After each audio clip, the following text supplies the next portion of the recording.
दी है इन्होंने, डॉक्टरों की तनख्वाह नहीं दी इन्होंने, एमटीएस कर्मचारियों को निकाल दिया इन लोगों ने, योगा क्लासेस दिल्ली के अंदर बंद कर दी इन्होंने। दिल्ली वालों से इतनी नफरत करते हैं ये लोग। और मैं दिल्ली वालों को कहना चाहता हूं, जब तक आपका बेटा जिंदा है, इन बीजेपी वालों के सामने दीवार बन के खड़ा है, बाल बांका नहीं।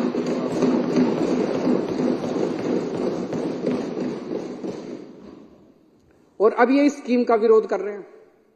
मुझे बेहद खुशी है, अभी इन्होंने बिदुड़ी साहब ने कहा कि हम स्कीम का विरोध नहीं कर रहे। अगर आप स्कीम का विरोध नहीं करते बिदुड़ी जी, राजनीति एक तरफ है।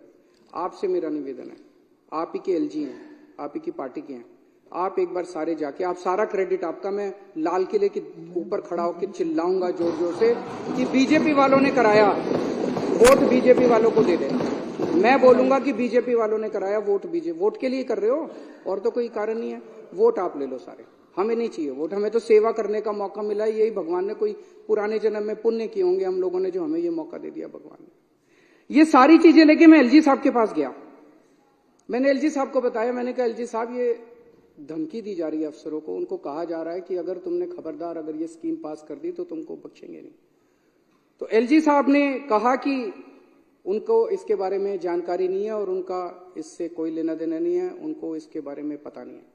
तो आज मैं इस सदन के माध्यम से एलजी साहब से हाथ जोड़ के विनती करना चाहता हूं कि एलजी साहब, एक बार अगर आप फोन भी कर देंगे उठा के इन अफसरों को कि भाई ये स्कीम पास करनी है, शाम तक स्कीम पास हो जाएगी, इतना ही है बस 3 घंटे। अगर इन्होंने नहीं किया विदुड़ी साहब, हमारे पास कोई चारा नहीं रहेगा। दिल्ली में बहुत बड़ा आंदोलन होगा इसके ऊपर। हमें आंदोलन तो करना आता है, आंदोलन से ही निकले हुए लोग हैं। फिर दिल्ली में आंदोलन होगा, करना तो पड़ेगा। सीधी उंगली से कर दो, नहीं तो उंगली टेढ़ी करनी पड़ेगी, जनता करेगी, हम नहीं करेंगे। अभी बिदुरी साहब ने कहा कि जनता को यह पसंद नहीं है कि हम कहते हैं काम नहीं करने दे रहे, काम नहीं कर रहे। हम जनता जानती है ये गंदे लोग काम नहीं करने दे रहे, लेकिन केजरीवाल उनका बेटा फिर भी सारे काम करा लेता है।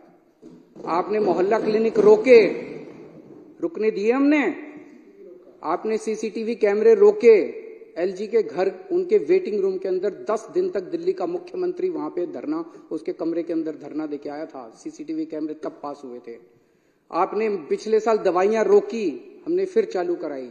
आपने फरिश्ते स्कीम रोकी, हम दिल्ली सुप्रीम कोर्ट गए और सुप्रीम कोर्ट से फरिश्ते स्कीम पास करा के लाए। आपने जल बोर्ड का पैसा रोका, 6 महीने आपने जल बोर्ड का पैसा रोका, हाई कोर्ट से ऑर्डर करा के ले आए, जल बोर्ड का पैसा मिलेगा।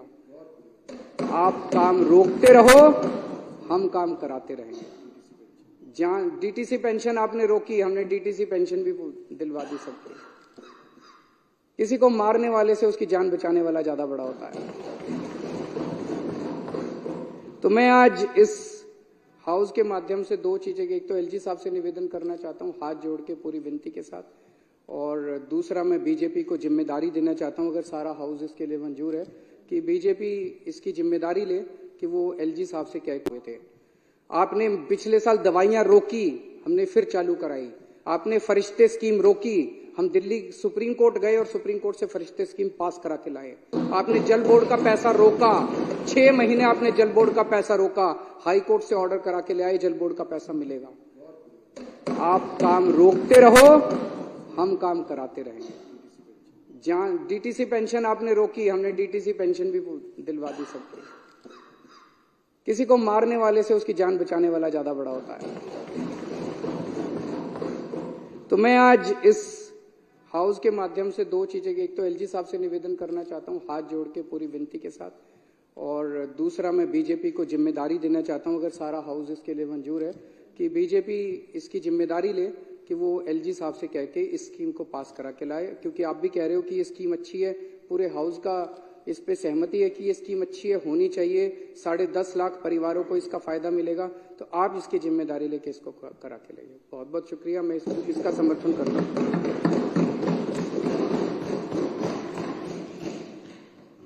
अब श्री राजेंद्र पाल गौतम माननीय सदस्य द्वारा प्रस्तुत संकल्प सदन के सामने है।